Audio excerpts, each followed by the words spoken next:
What's up, guys? It's Emilio Soto here again, here to bring y'all another deck profile. I am bringing y'all the deck profile on Scraps. This is a deck that I've really liked a long time ago, but never had the cash to make it.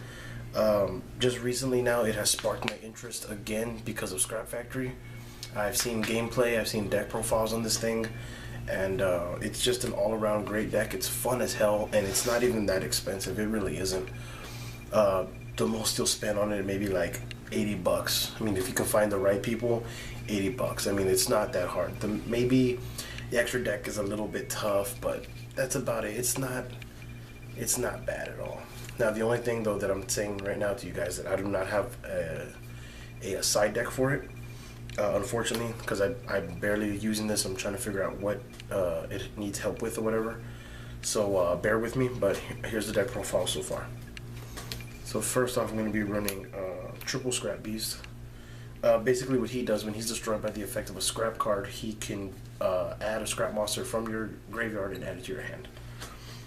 Then we have Triple Scrap Chimera. Chimera's effect is that when he's summoned, he can special summon a scrap monster from the grave onto the field as soon as he's normal summoned. Not when he's special summoned, so remember that. So summon him if Beast is in the grave, instant.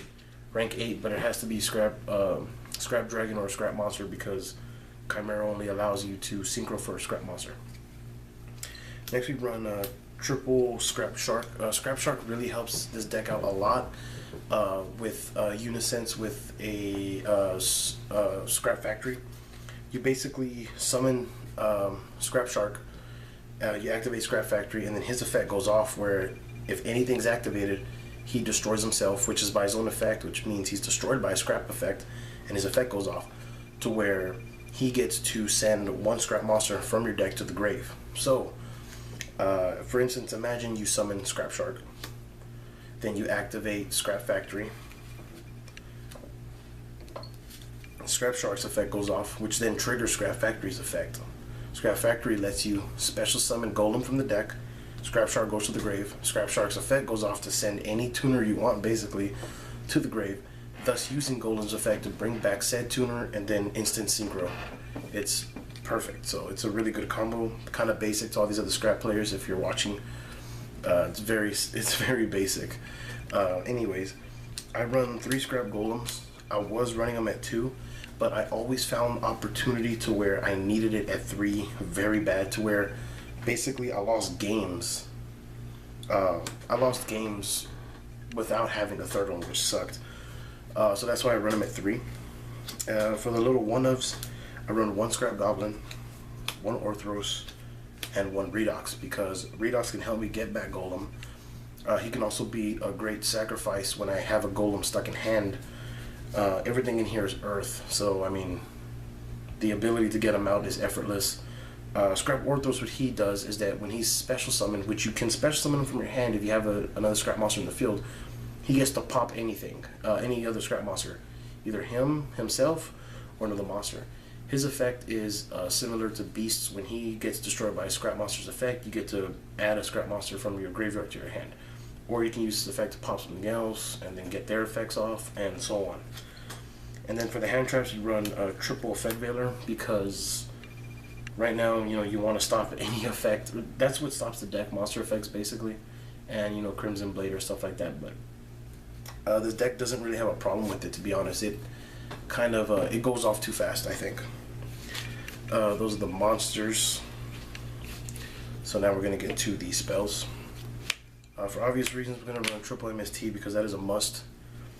We're gonna run Triple Upstart just to thin the deck out. Triple Terraforming because Scrap Factory is important. Yes, if you draw Scrap Factory first turn or Terraforming, you're pretty much in good shape. Triple Scrap Factory. For those of y'all who still don't know what Scrap Factory does, is that when you activate it, it stays on the field and all your scrap monsters gain an extra 200 attack and defense. When any of your scrap monsters are destroyed by an effect, it doesn't have to be a scrap effect, it can be by spell, trap, or monster effect, you get to special summon a scrap monster from your deck onto the field, which means Golem, Beast, Chimera, Goblin, anything scrap. And also, I'm sorry, you can only activate it once per turn though. So you know, be careful when you activate it, when you want to activate it, because then you'll use up your special summon. Then we have a triple Scrap Storm. For those of y'all who do not know what Scrap Storm does, you activate it, you target a scrap monster in the field, you send a scrap monster from your deck to the grave, shuffle, you get to draw a card, and then you destroy the scrap monster that you targeted at first, which means if you target Beast, or let's say Orthros, or Goblin, their effects go off because they were destroyed by a scrap card, which is great, so you get their effects. Then we run 2 Scrapyard. This card is basically like a Stratos. You activate it, you get to add a Scrap Tuner from your deck to your hand. I was running it at 3, but it doesn't need to be a 3 to be completely honest. Then we run a Dark Hole because Destruction does not scare this deck whatsoever. Mind Control because sometimes you might have a dead tuner in hand. Mind Control helps, you know, save that. And then we have a Soul Charge. I hate Soul Charge with a passion, but it actually helps out a lot. So, you know, 1 is good. Those are the spells. And then for traps, we run double Call the Haunted. I was thinking about running Phoenixes, but this deck really doesn't need it. The reason for Call in this deck is because I can get back Golem really fast, bring something out, and then it's dead. It'll become a dead card. And then if I use Golem's effect to bring back Beast and then go for Twin Dragon, I can use Twin Dragon's effect to pop the dead Call the Haunted to activate his effect, so it's pretty cool. So that's why I run 2 Call the Haunteds, and that's it. Next, guys, we're going to go for the extra deck now. I'm running number 103, what the hell's his name? Ragnar Zero. That's right, Ragnar Zero. A Popple Operative because that Stardust Spark Dragon really screwed me up, and I didn't have a Popple Operative to stop it. Honor Arc because it's Honor Arc. Those are the only XZs I have for this deck. I was running Cowboy, but I don't need Cowboy to be honest. For the 7s, I got a Black Rose Dragon, of course, and then the Scrap Archfiend. And then for 8s, we run the obvious triple Scrap Dragon.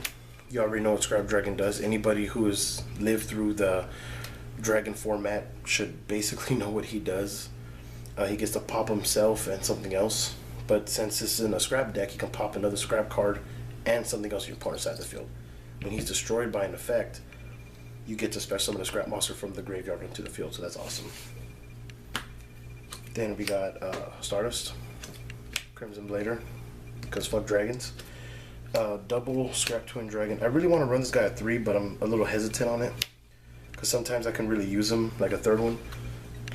Basically what he does is that you pop one of your cards in the field, then you get to return 2 cards your opponent controls to the hand, which gets rid of so many things, like the Fire and Ice hands, anything that's stronger than him, anything you don't want to stay on the field, basically. Anything that can't be destroyed, that bouncing would be so much better doing, this card does it.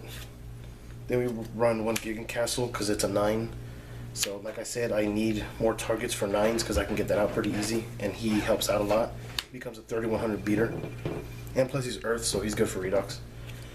And then Leo, because Leo is so easy to get out in this deck, and he's another Earth, and then Call the Haunted with him. I mean, it's pretty sick. So that's basically what I use, guys, for the deck. Really good stuff, actually. I just need to get a few more things, but besides that, the deck is basically finished. Like I said, guys, all I need to do is make an extra deck for this, side or extra or whatever, and this will be basically perfect. It's really fun. You should try it out. I did not get this build myself. The only thing that I changed up a bit, I'm not gonna lie, is probably the golems at 3, the 2 calls, the mind control, and some other little things that I'm not entirely sure. But because I feel like it works better this way, but you can try it however way you want. The deck is basically only going to work in one way. It's really fun, like I said, so make sure to try it out, you know, this and that. Don't forget to subscribe to my channel, rate, comment, and subscribe. You know, I will be bringing you more deck profiles in the near future. So I'll see you later, guys.